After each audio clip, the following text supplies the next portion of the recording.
Hello, my dear friends, and welcome back to Italy a Place to Love YouTube channel. Let's continue our journey into the beautiful region of Apulia. And so, today, this is the sixth video, and we are entering in day 7. And so, we practically left Ostuni in our last video, and now we are moving southern direction and we arrived to Lecce. Lecce is the capital of Lecce province, is the southern province of Apulia region. It's a beautiful town, it's a beautiful city, it's big enough, and it's well renowned for her architecture. It's very well renowned for its architecture, and for all the historical things, but not only, but also for all the beauties that you have around this amazing town. Okay, so let's enter our journey. Let's start our journey. We are in day 7, video 6 is the 6th video, and let's start reading what the Telegraph article said about Lecce. The Baroque beauty. Leave the hills to explore the university town of Lecce, the capital of Salento. As I said, so Lecce is the southern province, and this area, the Lecce province, is called also Salento. Takes this name from the ancient times. It's about an hour's drive from Ostuni. As I said, our last destination was Ostuni. The town is constructed out of the local gold and white pietra leccese stone. In Italian, stone is pietra. Also takes the name from Peter, Pietro, anyway, pietra, the stone. Its ductility ideal for the frenzied carving of the Baroque period. As I said, Lecce is very famous for its architecture, in particular the Baroque period that we can say was around the 18th century, the end of 1700 and the beginning of 1800. And the amazing constructions you can find in this town, in this city, are simply amazing. Okay, now I want to say one thing in particular that refers to me. I never been personally to Lecce. It's a pity. Many times I wanted to go, but we know anyway, not only Italy, but Italy is a quite big place, and each time you want to go somewhere, you have to decide your destination. So, or if you go in one place or you go in another one, there's not much we can do. And for example, I visited Apulia many times, but I never arrived down to Lecce, to the Lecce city. The southern part of Apulia region that I visited was Ostuni, so it's like I stopped to Ostuni and I never drove further south. Okay, what else I can say? Let me say one more thing about, for me, if I want to go to Lecce. Now, as you know, I'm not far from Apulia region because I'm only a few kilometers, but I'm at the border with the northern part of Apulia region. So before I said to myself, okay, let's see on Google Maps how long it's gonna take me if I wanna drive to Lecce. And so for me, where I am now, that I'm in Apulia region, close to Apulia region, but in the northern part of Apulia region, it's gonna take me 3 hours driving by car. At the moment, I don't have a very reliable car, so I can't really handle to have long trips. Better to not at the moment. And so, but as soon I will make to have a decent car, more reliable, that is not gonna break while I'm driving down there. So I have to avoid this type of experiences that it happened to me quite often in my life, so better to avoid. So I will go, but for sure I will go. Now I'm planning maybe between now and next summer I will try to find a bit of time to go over there. Okay, let's keep reading. In summer, Lecce fills with tourists in the evening, but in the off-season, it still feels alive, as this is the university term. So there are a lot of students, there are universities who are commuting to Apulia to go to study there.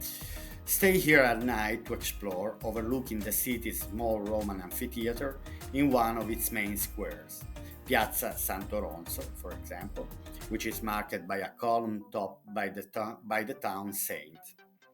From here, it's a short walk to the Cathedral Square, which is accessed via a narrow lane. Narrow lanes are typical in all the southern, but not only the southern, in all the Italian towns, very old towns.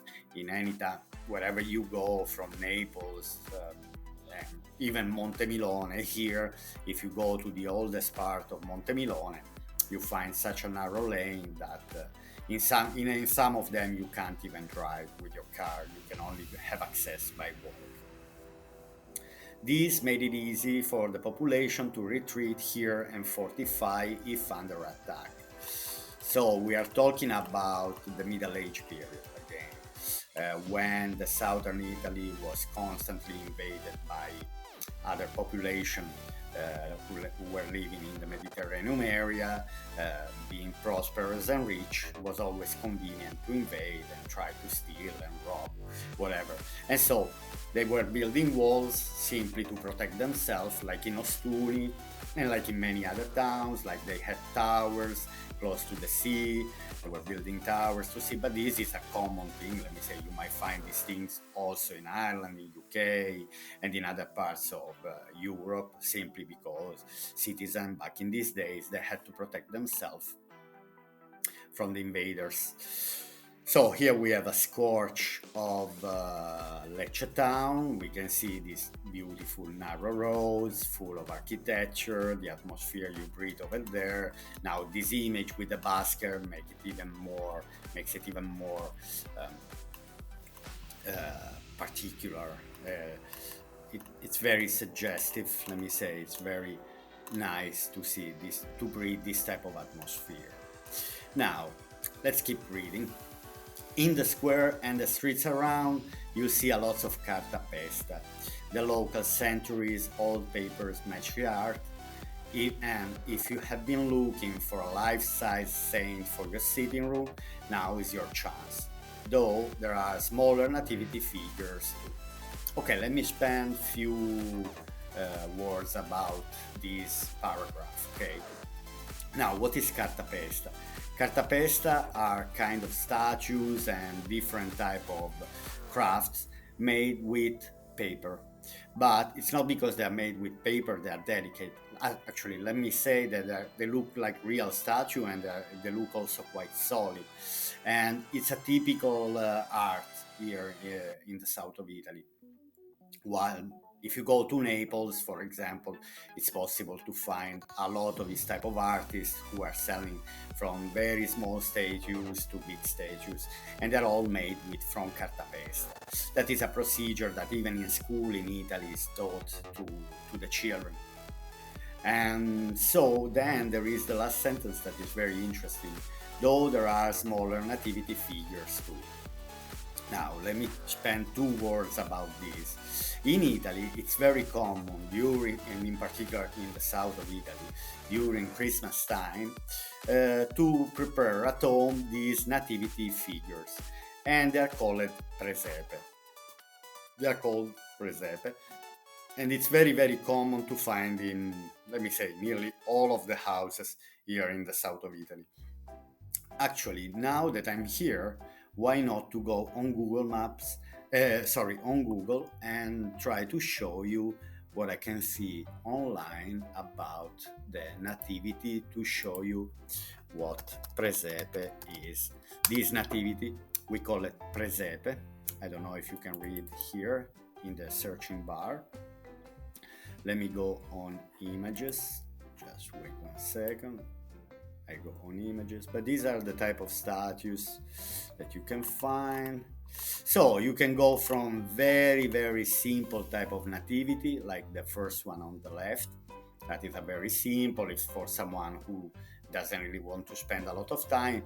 But as you can see, for example, the second, the third, the fourth, and even if we go on the second line, these one, there are people who really spend their life to create the perfect presepe. In particular, in Naples, is such a tradition that it's amazing to visit these houses. Uh, Simply, if you have friends, whatever, simply to see this type of crafts that are simply amazing. Now, there is a guy here in Montemilone who is doing this type of activities, that is doing this type of crafts. His name is Antonio Stregapede. I will make a bit of advertising to him. I know him personally, and he has a lab here where he's doing all these type of arts. So my plan is to go one of these days to meet him, having a chat, and maybe why not, if he's giving me the chance to make a video, it would be lovely to show one of his, actually not one, but all his art, because it's well known. He actually got an award even in Miami recently. He was telling me, and anyway, it's well known. He is well known in Italy for these type of crafts. Okay, this is to talk a bit about presepe. Now, let's keep reading. A few streets away from the cathedral is the Basilica di Santa Croce, the pinnacle of Lecce's Baroque, with its facade lined by dodo-like creatures. These dodo-like creatures you can find also in some cathedrals in France, in Germany. It's a common thing about the Gothic period, but here they also create. Oh, we have the bells. I don't know if you can hear. It's 12 o'clock.